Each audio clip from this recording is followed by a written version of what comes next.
It is time for some Seahawks mailbag questions, with all the questions coming in from our brand new Seahawks YouTube channel. You see the link down there below. We're going to begin, though, with some trade ideas that have come in. First up from ALFRED Gloria, a Jamal Adams trade to the Seattle Seahawks. Seahawks get, of course, Adams, and the Jets get a first-round pick, a third-round pick, and Bradley McDougall. ALFRED, by the way, really wants Jamal Adams on the Seahawks. In terms of the value, I think it's about right if, of course, and it's a big if, the Jets do decide to move on from Jamal Adams. It'd be a great pickup for the Seattle Seahawks. Adams would come in and, I think pretty quickly, well, maybe Bobby Wagner too, be one of at least the top two players on that Seahawks defense. That's a pretty dynamic defensive duo there, Adams and Wagner.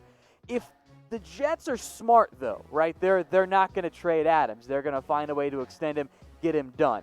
The alleged reporting asking price is a first and a third round pick. The Jets want to keep Adams, but they're going to listen if teams call and offer trades. And if it came down to between, say, the Seahawks and the Cowboys, I think the Jets would rather send Adams to Seattle. Now, I'm not sure how much McDougall really moves the needle for the Jets, but if you bring in Adams, you, of course, don't need McDougall anymore. So you try and include him in there, and maybe he becomes a backup or a starter or whatever for the Jets. If you're Seattle, I think you're all over this idea if, of course, the Jets are willing to move him. I know that's an expensive price. Of course, you got to make Adams one of, if not the highest paid safeties in the NFL. But if I'm Seattle, I'm all over it. So who says no to this trade? Let me know what you guys think in the comments section. Type SEA for Seattle says no, or type NYJ, of course, if the Jets end up saying no. I think it makes sense for Seattle, just not convinced the Jets end up doing it. Another trade coming in from Morgan Danielson. Now, Morgan also kind of reduced the trade when I responded that maybe it was a little too much Seattle was giving up. The end offer is the Seahawks get O.J. Howard, and the Bucs get a 2021 second and a 2021 third round pick. Look, O.J. Howard's great. He'd be a nice addition for Seattle in terms of player value and impact, and just being a really good tight end and likely a future long-term starter for Seattle. And I get it. The Bucs add Rob Gronkowski. Howard maybe becomes on the trade block along with Cameron Brate. The Bucs, however, say their offense is going to be a two tight end base offense. I'm inclined to believe that. And frankly, I think the Seahawks are giving up too much. I don't think Howard's worth a second and a third. I'm not even convinced he's worth a second. But for Seattle, do they need another tight end? I like O.J. Howard, but when you look at the way this team is built, they have enough tight ends. They got Greg Olsen. They got Will Dissly. In this scenario, you'd probably cut or trade Jacob Hollister. But you signed Luke Wilson. You drafted two this past year. Find someone who loves you, like the Seahawks love tight ends. I think Seattle says no. I'm going to type in my 12s because you guys know who the real 12s are. I'm not going to type in TB. I think that's, frankly, an overpay for a tight end. I think Seattle ends up saying no in that particular trade. I don't think it's a great path to give up that much for another tight end. Now, we have launched our Seahawks-only YouTube channel, so everyone watching here on our main Chat Sports channel, if you're a Seahawks fan, go subscribe. The link there is below, and I'll make it the pinned comment too, so all you guys got to do is click. But it's chatsports.com/SeahawksTV. If you are a Seahawks fan, we are almost at 1,000 subscribers. You guys have done a fantastic job, so go tell a friend and subscribe today. Next up from Connor McLean, with the recent early round draft picks that the Seahawks have made, Penny, Collier, and Brooks, do you think they have a plan? Can any of them work out and produce? Got to be careful here because you guys haven't liked my reactions to Seahawks first-round draft picks in recent years. L.J. Collier has not looked very good. I think Jordan Brooks will play a role in year one. I think Rashaad Penny has a chance to make an impact if he can ever stay healthy. I didn't like the picks at the time, quite frankly. If I have to pick one, I think for this upcoming year, because Penny has the injury issues, I think Jordan Brooks, given how often Seattle uses three linebackers, I think Brooks might be the most likely to produce this year. I still think Penny might have the most upside as a potentially, frankly, dynamic back. But let me know what you guys think. RP for Penny, LJ for LJ Collier, or JB for Jordan Brooks. Next up, Cameron K. Can the Hawks get a dynamic edge duo in Markus Golden and Everson Griffen if we make some cuts like Hollister? First, a quick note. You save over $3 million, almost $3.26 million if you cut him. So you could make some money there.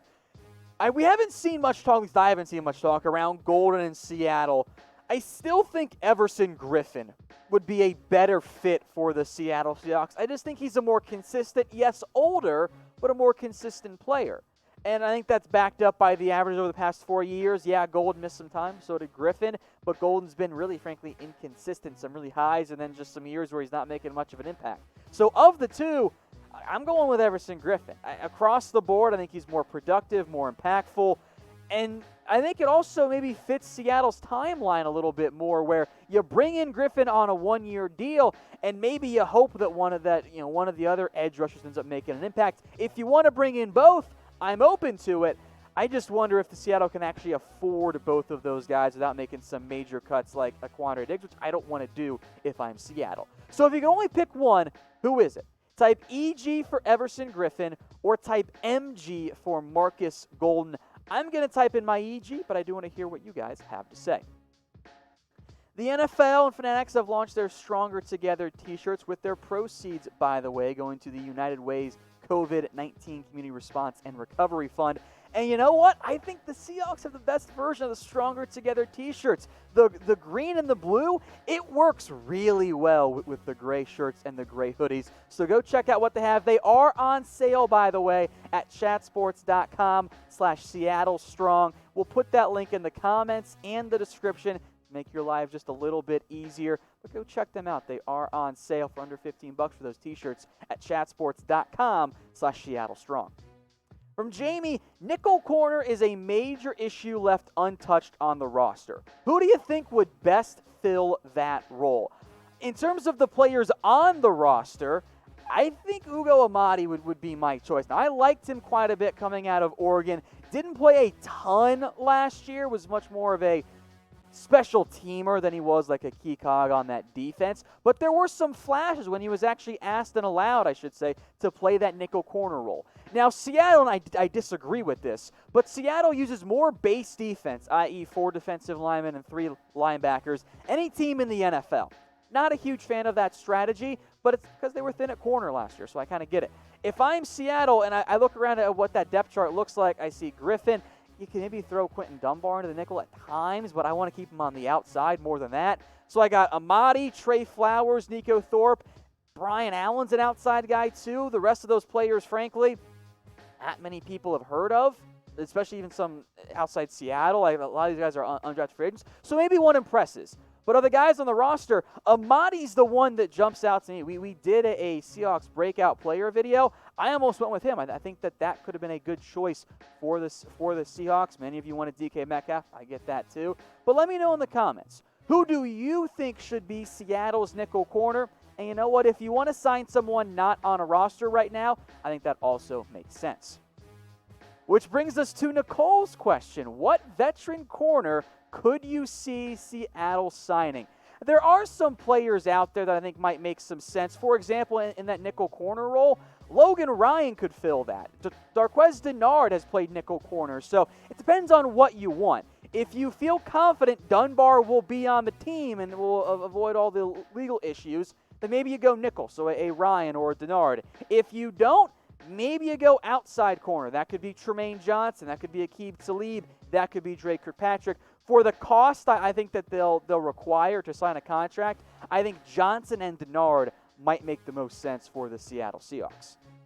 As mentioned, our goal is to get our new Seahawks channel to 1,000 subscribers. YouTube doesn't really take us seriously until we get to that mark and a whole bunch of watch time. So tell a friend. I'm sure you Seahawks fans, you're some of the best fans we've seen here at Chat Sports. You guys got friends. So tell them to subscribe to our Seahawks channel at chatsports.com/Seahawks TV. Hit that big red button. From Meme Goat, great name with a dog, funny enough. Who is a better backup running back? Rashaad Penny or Carlos Hyde? It's a great question. I think part of it depends on what you want out of your backup running back. Do you want someone who offers you a little bit more game-breaking ability? That's Penny. His yards per carry last year when he was healthy was pretty darn impressive. It was at 5.7 yards per carry last year. Carlos Hyde, meanwhile, is a little bit more steady, a little bit more consistent, reliable, especially in light of Penny's injury issues. So if you just want reliability, if you just want that, I think you'd go with Carlos Hyde. But if you're kind of swinging more for the fences, trying to get some big plays, I'm going to go with Rashaad Penny. So it's a really good question. With Penny's injuries, I might lean toward Hyde for this year, but long term, I think I'm actually going to go with Penny. So cast your votes, RP for Penny, CH for Carlos Hyde. From Tate Anderson, I saw Chris Carson liked Adam Schefter's tweet about Dalvin Cook holding out. Should we be concerned about a potential Chris Carson holdout as well?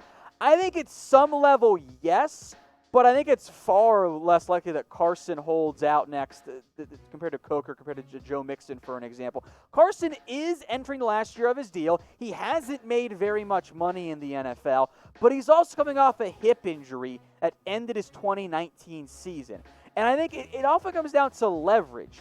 And I think for Seattle, they'd call Carson's potential bluff of a holdout. The new CBA means players must report to camp or by camp to accrue a season. Otherwise, they don't get it, which means Carson doesn't get to reach free agency next year. And on top of that, fines can't be waived. So if Carson holds out for all of training camp, what ends up happening is because fines are paid out after taxes, it costs him money to play football this year with what his contract looks like. And Seattle can just go with, you know what? We got all these backs. We'll just roll with Carlos Hyde. So at some level, yeah, I think it's a concern, but I would be surprised if Carson really took that approach come training camp.